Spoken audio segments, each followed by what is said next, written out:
Hey there, just a quick reminder we have a mentorship program if you're looking for personalized coaching and mentorship to help guide you to the next level of your interior design business, whatever that might look like for you, whether it's processes and procedures or what services to offer to how to incorporate wellness, intention, or spirituality into your projects. Come join us over at designcoven.com/join. Or if you're just in search to connect with other like-minded interior designers, you can join our free community, also located at designcoven.com/join. On today's episode, we have a dear friend of mine, Miki Iwasaki, who is an artist and designer raised in Southern California and currently living in San Diego. His curiosity in making and building things eventually led him to pursue a career in architecture and attend San Diego State Polytechnic University in Pomona, California. Miki also studied for a year at the Kyushu Institute of Design in Fukuoka, Japan, and received his master's in architecture from the Harvard Graduate School of Design in Cambridge, Massachusetts. His architectural experience includes work in New York, Los Angeles, and San Diego firms, and spans a variety of project types, including residential, office, restaurant, retail, and gallery work. Throughout his academic and early professional years, Miki remained dedicated to his own art projects and furniture designs. Miki's interest and skills consistently expand the field of architecture, art, and design as he pushes himself to explore new materials, methods, and projects. And we totally discover all of those spaces with him today. And he's also coming on our Design Coven membership interior design panel, which happens on the first Friday of every month. This one will be on August 5th, where we learn from 3 interior designers on their experiences, their successes, and of course, their failures. You're listening to the Holistic Interior Design Business Podcast. This is a podcast that guides you as a new or inspiring independent interior designer navigating your entrepreneurial path. Here, with my over 20 years experience, I will share my holistic approach to design with intention and ancient practices, including feng shui, all incorporating mind, body, and spirit into my design projects. You will also learn from seasoned interior designers as they give strategies and insight of how they built their businesses and continue to work in the field. Together, we will discover supportive trade partners, new ideas, creatives, and inspiring artists from around the world. I am your host, Rachel Lorraine Crawford. I have Miki Iwasaki on today with us, who is a designer of sorts and, amongst other things, an artist and all kinds of beautiful, beautiful things that I'm super, super excited about. And he's also coming on to the Design Coven in August as one of our design panelists. So before we get into our interview with Miki, I would love to just set our space by ringing our bell, connecting us with our breath and the present moment. Just centering down, grounding. And of course, I'm going to light a candle. Love fire energy, so we're connecting with the energy of creativity whenever I work with fire. So I'm going to go ahead and just light our candle to set the intention of communication and creativity. Alrighty. And then, of course, I have to pull a card. So, Miki, I'm pulling us a crystal card. This is just going to connect us with some energies that might be wanting to be seen or connect with us in our session today. Ooh, I have selenite.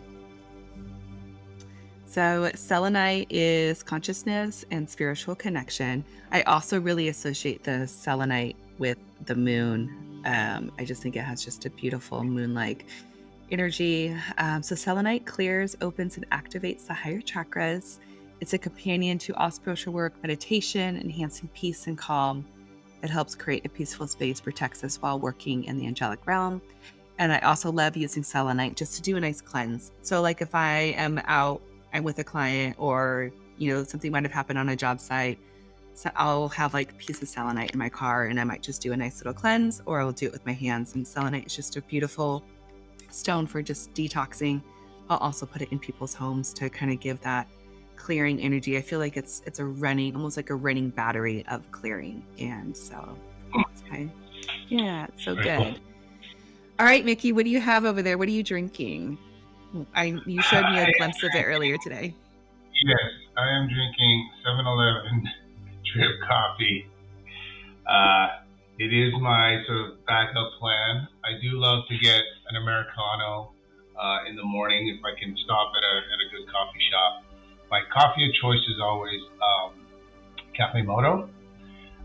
Somebody who brews Cafe Moto coffee, and unfortunately I have Oh, one in yeah. my home, but we do have a 7-Eleven walking distance from the studio, so it tends to be our backup plan when we don't get to stop for a good coffee. Yeah, that's a good backup plan. I love Cafe Moto. So good. Yeah.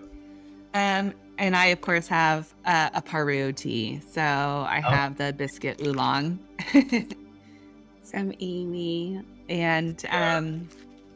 I know, Miki, you designed their space, both of their spaces, just Hmm. unbelievable and gorgeous. And if anyone has a chance, if you're in San Diego, you've got to check out both locations, both in Point Loma and in La Jolla. And we can get into some of that design aesthetic that you put into that space, because it's absolutely stunning. But before that, I would love to know what's home for you at the moment. Well, home for me is Ocean Beach in San Diego. It's pretty close. It's sort of on the cusp of Ocean Beach and Sunset Cliffs. We finished our home construction in 2020, sort of right as in the middle of COVID. We were able to finish and move in. And yeah, it's been a real blessing to have a home that I was able to design. And, it sort of took some of the pain of lockdown away. We were really fortunate to be in a new home and sort of spread out a little bit. And yeah, we're really lucky to be there. And of course, it's walking distance to Sunset Cliffs. So that really was sort of the driving force into sort of how we chose location. Also with school district, that was an important one as well. So yeah, it's Ocean Beach. Wow. And so did you build the house from the ground up? Yes. So there was an original house on the property. It was we lived there for 2 years. It was a 900 square foot one bathroom place, and we tried to save the structure, but it was just the way the development was made in the 40s. It just wasn't strategically placed on the site, sort of like Yeah. the center in an awkward way. So I had a couple scenarios of trying to keep that structure and add to it, but it just made more sense to Yeah. start over. Fortunately, we were able to do that. Made the process much longer, but I think it's worth it in the end. Absolutely. That's amazing. I didn't realize you had built it from the ground up. That's so rad. And you just recently were featured in San Diego Magazine. Yes, yes. So we had Anna Maria Stevens and Tomoko as a photographer. Just a lot of, and of course Jillian. And we had a lot of familiar people and friends to talk to about the project, which was so fun. I felt it was the right choice to support local, Yeah. local magazine and work with friends in the San Diego community. It felt like the right thing to do, and I was That's really so fortunate to do rad. So did you specifically reach out to them to be featured versus like reaching out to like that. Right. a big net? Good question. Yeah, so I didn't reach out specifically to them at first. Okay. It's this sort of PR stuff. I'm not very good at marketing, and I don't really have a strategy. And the architecture work, we can talk about sort of professional sort of stuff in a minute, but I didn't really have an architectural focus, and so but we always obviously wanted to celebrate the completion of the home. So they came to me. Jillian texted me, Anna Maria texted me, and Tomoko texted me. Okay, I should really talk to them and make this happen. And Troy just recently acquired the magazine with his wife, and it just felt right. And I'd rather sort of again support local and sort of have that. And it wasn't. I'm not looking to sort of like blast it throughout the world and press. It's just we wanted to sort of celebrate it as a completion and document it in some form. So it just made Absolutely. sense. Oh, so cool. I've only seen photos and things that you've posted, so I need to get my hands on the physical copy. I'll be searching for that. Okay. Well, if you don't find it, I have a couple extra copies, so I'll send you one. Oh, nice. Yeah, I can't wait to see it. It looks absolutely stunning. And your style, I mean, you're more minimal. What would you say is your aesthetic or Um, yeah, it does have a sort of minimal touch to it. I mean, I don't. I mean, I do. So many different things.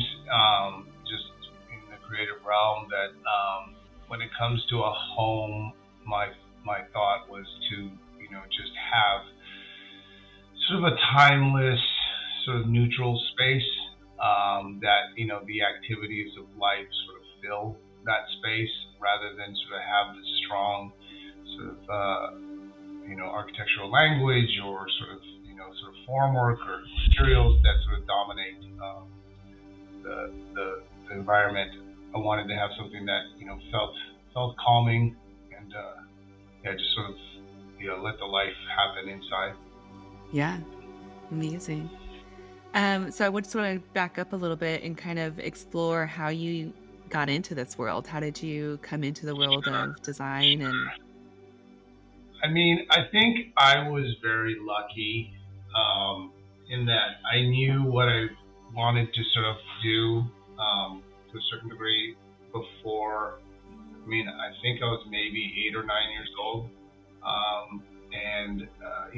I used to draw and paint a lot and work with my hands and build things. And, my parents said, well, your uncle's an architect.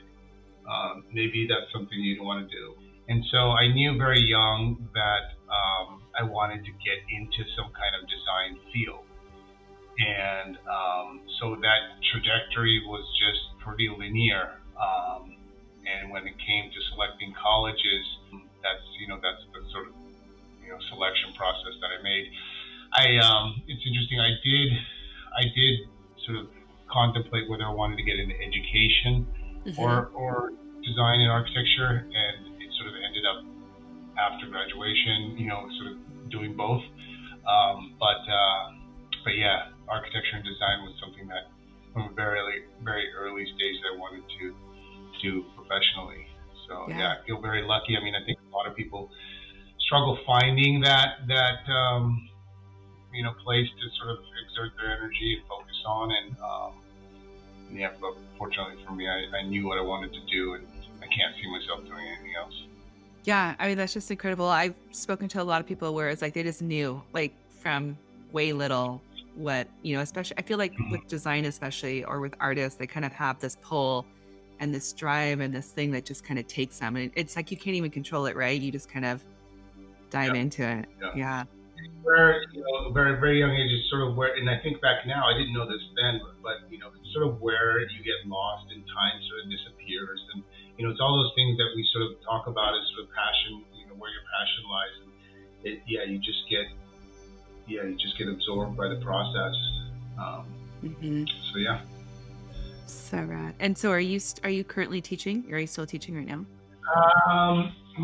Not right now. No, I've sort of taken some time off, and I've been asked to teach, and we try to figure it out, but just time and schedule logistics nowadays with the kids and everything, it's really difficult to make that work. Such a big time commitment, and it just doesn't work in my current schedule. Yeah, absolutely. But I do intend to go back to teaching in some capacity at some point. But I just don't know where that is yet. Yeah, of course. That's amazing. Because teaching is a whole other process that is also equally enjoyable. But you also, people say the person who learns the most in the classroom is the teacher, and I think that that's true. I think that when you're preparing for the course, you're sort of communicating these ideas, to multiple people in multiple different ways. Um, it's just, yeah, you learn a lot, and question a lot of things yourself, and it's a great process too. Yeah, I'm just finding that just in the membership group with the design coven and just like, having a space to teach these aspiring designers and then re-looking at my processes and like, what am I doing? And it's like, oh my God, like I got to revamp this. I got to redo that. Like, how can I make this more simple? Like, No, for it's sure. incredible. Yeah, I absolutely love that. And speaking of that, I do want to have a trip to Paru within the coven and to look at the most beautiful showroom that you've just created. It's, talking about not only Point Loma, but you just recently completed the showroom in La Jolla. Can you tell us a little bit about that space? Yeah, so this is one of these sort of serendipitous moments. I met Amy at Maker's Arcade. I forget what year it was. Sort of during the holidays, she had her tea cart, and she's like, I'm thinking about building a cart. And I said, can you help us with that? And that was the sort of first sort of Ah, request for us to look at, and it soon sort of grew, and Faro is just amazing. Everything they're doing is so great. Their requirements grew really quickly, and so we looked at the Point Loma space, and it was again one of these things that naturally we knew where the design was going. She had a strong sort of brand identity, and we connected sort of on our sort of histories. Were sort of synonymous, growing up in Southern California as Asian Americans, and there was a lot and appreciation for things in Japan, but also appreciation for design, and our aesthetics sort of matched really well. And so it wasn't a difficult process. I didn't have to sort of convince her to do things. I mean, or she didn't have to sort of twist my arm to make me do things differently. We just sort of naturally started to design things in the space, and it just clicked really really well. But with her brand also, it's a very sort of clean and I would say minimal, Asian influence, Japanese influence, yet sort of have natural and sort of refined elements in there. And again, nothing overwhelming, and yeah, just a sort of a calming space, especially for something like tea, hmm and it just naturally developed really well.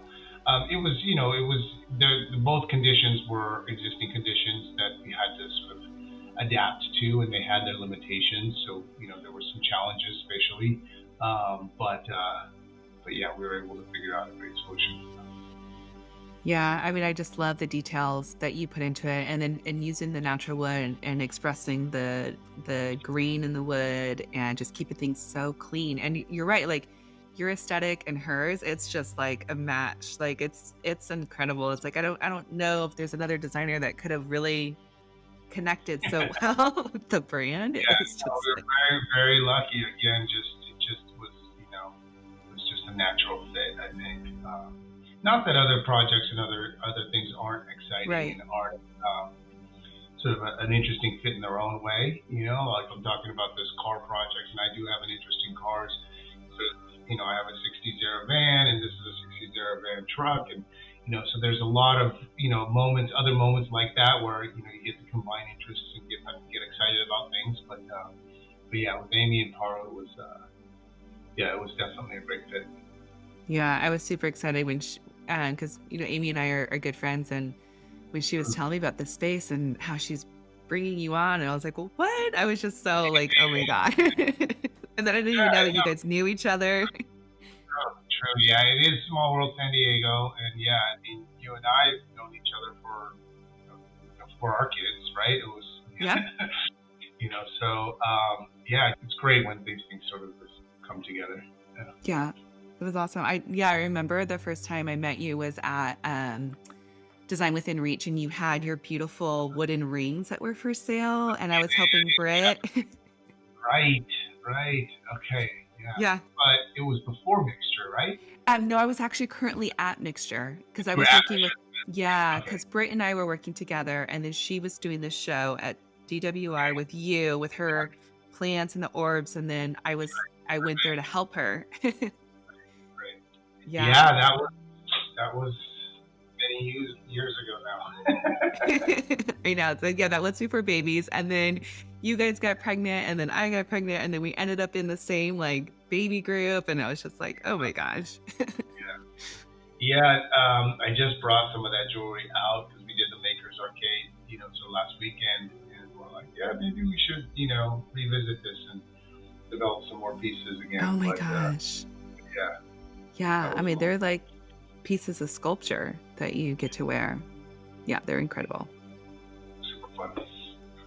So, and tell us what else you're working on. Tell us about this project with the truck. Yeah, so this is, again, working with designer Megan White, who's local San Diegan. She had a client who wanted a mobile library, and sort of book sale truck. Oh my God. And again, this is a Greenbrier. It's a very rare 61 Chevy truck that has a sort of ramp on the side. And so we're designing and fabricating the shelving system that can, some elements are going to pull out, and then these sort of doors open up, so it's sort of, you can vent and browse books and also provide shade. So again, a super fun project. I like cars of this era, and it's one of those things that like just was a great fit. So, a very different, unique opportunity, but a fun one for sure. Oh my gosh, that's so cool. Yeah, and again, that like totally connects your worlds. Yeah, yeah. So yeah, I think being able to be selective like that with projects and just sort of knowing people. I think it's also the connection with the people, right? 'Cause they know you, and so Megan came to me knowing that I have this interest, and also I do fabrication work.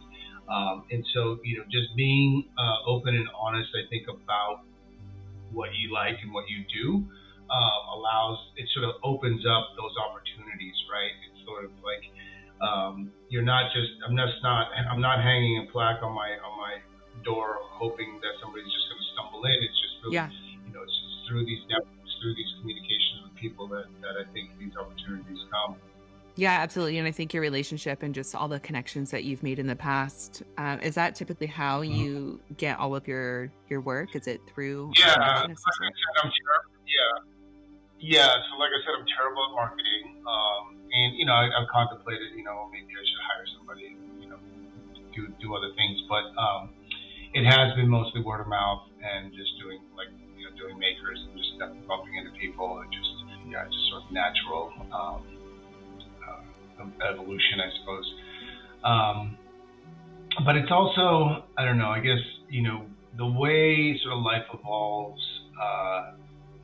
I didn't want I guess I can back up even further. Is that after graduate school, I worked in New York City, and that's where I met my wife. But it was a pretty sort of typical architectural sort of trajectory. I Okay. worked for a corporate firm, Skidmore, Owings and Merrill. At the time, it was 400 people in the office, sort of long hours, weekends. Sort of sitting at a computer, or we're doing stuff with sort of on the design side with models and things. But it was a pretty draining, sort of process, and so I switched to another firm which had more sort of design sort of sensibilities that were closer to mine.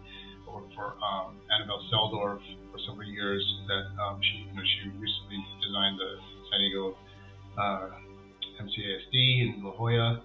Um, and that also was great. But it, I at a certain point was thinking to myself that just sort of the traditional architectural track isn't really the right fit for me. I needed to work with my hands. I needed to sort of see things sort of from start to finish a little bit quicker, and have more design autonomy and things like that.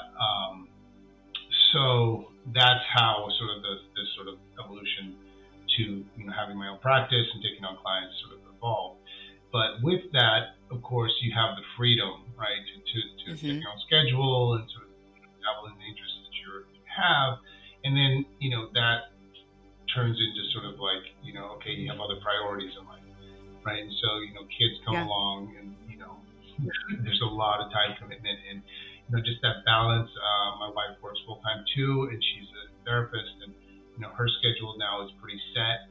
She worked for the school district for a while, and so I sort of took on the more flexible role. Yeah. And so having this sort of like 100% like entrepreneurial grind thing for profession didn't quite work either. So this sort of flexibility in the work to do all the things that we wanted to do in life, sort of allows with the way the sort of natural progression of clients and things, it just allows for more movement, I guess you could say. Mm-hmm. And so yeah, that's sort of how it was set up, and I didn't plan it that way, like. And it wasn't sort of my intention to say this is a lifestyle that I'm going to live, Yeah. but it sort of naturally evolved into this space. But yeah, I think that was that's something that I'm very grateful of, and just really allows me to do all of the things that I do. It's incredible. So when did you start working on your own? So we moved from so we were in New York, and this was post September 11th. Where blackouts or all these things happening in New York City, and we said, okay, we have to leave New York City for a little while at least. And so we weren't married yet, but my wife and I, we left New York, and we traveled in Southeast Asia. We just said we're going to go on this sort of trek, and we traveled to Southeast Asia for about 4 or 5 months. We spent about 2 months in Bali surfing.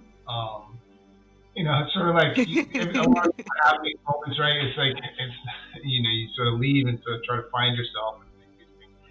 And we had bigger plans to sort of travel South America and do other things, but my wife found a job here in San Diego, and she's like, I think this is a good fit. And so we said, all right, well, let's give it a try. And that was late 2005, and we said, okay, let's try San Diego. It's just a different lifestyle, and so I knew I didn't want to immediately jump back into architecture at that point. Okay. And so that's when I started making more things on my own. We had a place in Golden Hill, at a small single car garage. I started making stuff. I did work part time in architecture. I took some projects on the side, and then. Eventually, that sort of balance turned into working part-time at Graham Downs Architecture. Oh, yeah. And sort of doing things. And so, yeah, that allowed me to, because working for yourself in your home, it's sometimes very sort of isolating, right? So, absolutely. So I knew I needed to venture out and network and meet people, and so that was a great experience working with Graham and meeting all the people there. Still friends with many people that have been in that office, and and so that was the early stage. And then at a certain point, I think it was 2008, 2009, the recession hit, and more public art opportunities were sort of my focus, and sort of I left Graham's office and just started doing my own stuff full time, and it's been that way since. When you were doing your own stuff, was it art or was it architecture or both? Or it was architecture. We were doing some residential renovation work, and also, of course, consulting with Graham was architecture. But the on the personal side, I was making furniture and sculpture. That's about the time I had a show at Spacecraft Gallery. right. And Emily Pierre's old art gallery, which was great. And yeah, so it was always sort of a combination of that. It was sort of sculptural and sort of more functional works. And so now, I guess, for people who don't know, I sort of have two personas professionally, I guess. One is, Miki Iwasaki, that's my name. That's more of the public art and sort of installation work and sculpture work and studio work now. And then we have Sunset Projects, which I see more as a sort of collective. And, the staff that I have here, I mean, it's one studio doing multiple things, but, they're artists and designers in their own right and do amazing work, but we sort of collaborate with sort of more design and installation work. It's more furniture, and that's for sort of like the interiors and things like that. So how many people do you have on your team right now? We have 3 people, me plus 3. And it's sort of the schedule ebbs and flows. Okay. They are sort of like me doing many things, and so we just sort of keep the schedule flexible. I just ask that if there's a huge deadline that we all sort of pitch in, but if there's sort of times we find the gaps where we can sort of drift and do other things and explore other things on our own. And like Jordan, who you saw just briefly a second ago, he graduated from San Diego State in the furniture program, and he's, for example, doing a residency in North Carolina in the winter for a little bit at Penland. So these things like that come up. I encourage everybody to keep the fire alive and really pursue the things that are interesting to them, and keep them going. So oh my gosh, we make it work. No, that's so fantastic. I absolutely love what you're doing and being able to be so flexible with your team and allowing them to pursue passions and desires that are calling to them, and yet still being able to have something that's stable and connecting with all of you there. I just think that's so healthy and unbelievable. I don't hear much of that. I always hear of, places being so hard and like rigid, and you can't do this and you can't do that. And it's like, it just stifles that energy. Right. And that's, again, it was the reason why I left New York and left sort of the traditional architecture practice, is that, I don't think we're meant to be doing that. I mean, people are very successful in that realm too. I think certain personalities really thrive in that environment as well. But for me, I knew it wasn't a fit long term. I couldn't do it, and so I try to provide that opportunity for others too. To really be able to explore and do the things that they want to do. Yeah. Wow, that's incredible. And are you offering internships, or like, I know people are going to hear this and be like, I want to join that team. I do get hit up often, but it just depends on the person. Again, it's sort of, sometimes it's just a natural fit. And also timing of the projects. Sometimes we need more hands at a particular moment, and it's nice to have them, have people sort of jump on board. But other times it's sort of like the sort of integration of them. The learning curve might be a little too steep at the moment. I can't really manage to take them on. But it just depends on what kind of tool sets they have and their experience, and sort of what we have sort of brewing in the studio. So cool. That's so cool. I love it. So what are you guys currently working on at the moment? So I have a list. That's sort of my process. Is like every morning I look at the list, and I rewrite the list like 100 times. But we have public art projects, several public art projects that are in the works. I just recently was awarded one in Louisiana. Oh my gosh. State University. So we're trying to do more projects sort of outside of California, just explore different places. So it's an amazing way to learn about places and just travel a bit. We finished one in North Carolina last year. I'm waiting to hear about one in Virginia. And so we have some, public art installation works, and then we have the ones at the airport, actually, which sort of kick things off for me. Those, Terminal 1 is going to get renovated, so we have to relocate those. And so they're going to be saved and put into a new building. And so I'm working with the airport on that process. I have a big project downtown San Diego at Children's Park, which is across from the convention center and next to the new Children's Museum. That one's supposed to go in later this year. So we have, again, several public art projects going, and then we also have more Sunset Projects works. We have the truck. We have some retail stores, mostly food related, that we're working on, and one-off small objects too. But yeah, lots of stuff.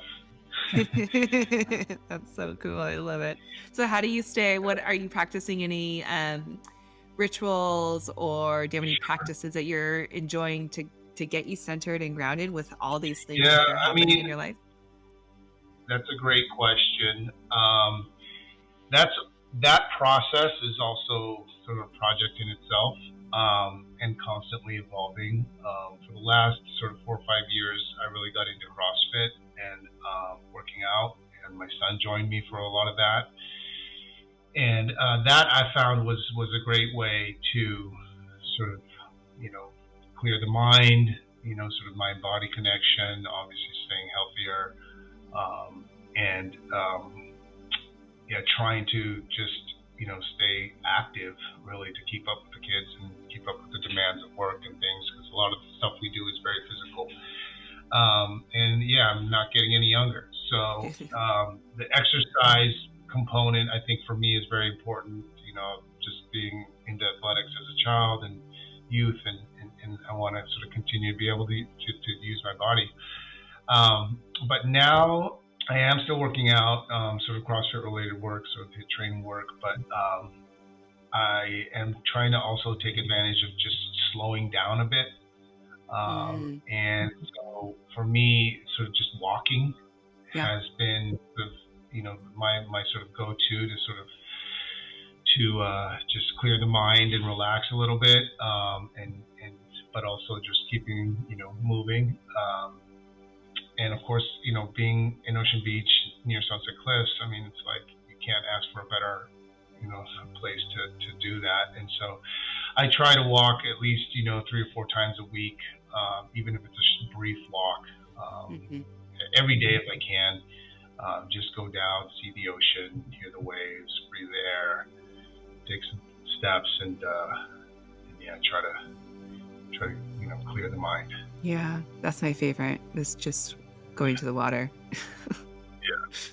If I can get in the water, that's even better. If I go surfing, but that I don't always have time for that. So just being there and walking, and it's surprising. I never thought walking would be as beneficial as it is. I'm really finding it to be a good meditative practice. Yeah, absolutely. So good. So Miki, how can we find you? How can we be inspired by your work? Where do we get to see all the things that are happening? I do have websites, sunsetprojects.com and mikiiwasaki.com. I probably have to spell it in the notes somewhere. Oh yeah, But, we'll do it in the show notes. Yeah, and then also we do have Instagram as well. Same thing. I think it's sunset_projects. And also just Miki Iwasaki on Instagram. So I guess Instagram is probably what I update most. And I do have my personal Instagram too, that you're more than welcome to share. And that's more of my life stuff, with my kids and everything. But yeah, I love it. Yeah, I don't want to share that either.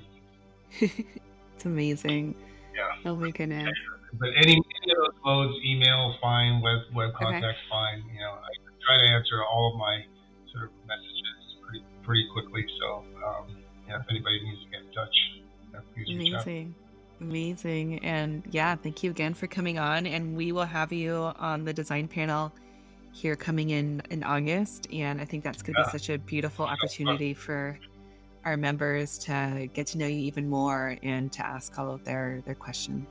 So rad. Alrighty, well, thank you.